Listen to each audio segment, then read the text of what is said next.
how to use Instagram Edits app in 2026. So let's get straight into the video. This is going to be a complete step-by-step guide for beginners, so you can simply go ahead and watch the video till the end.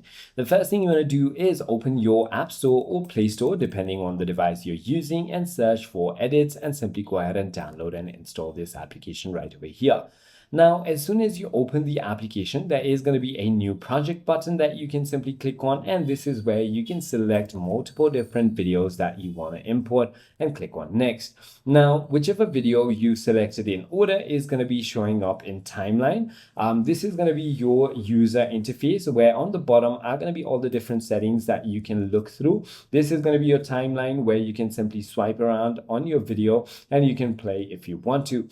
There is also going to be your export setting up over here. Now you can simply tap on the individual application. You can play around with its audio, text, voice, captions, overlays if you want, and even its sound. You can also add text, stickers, effects, filters if you want to.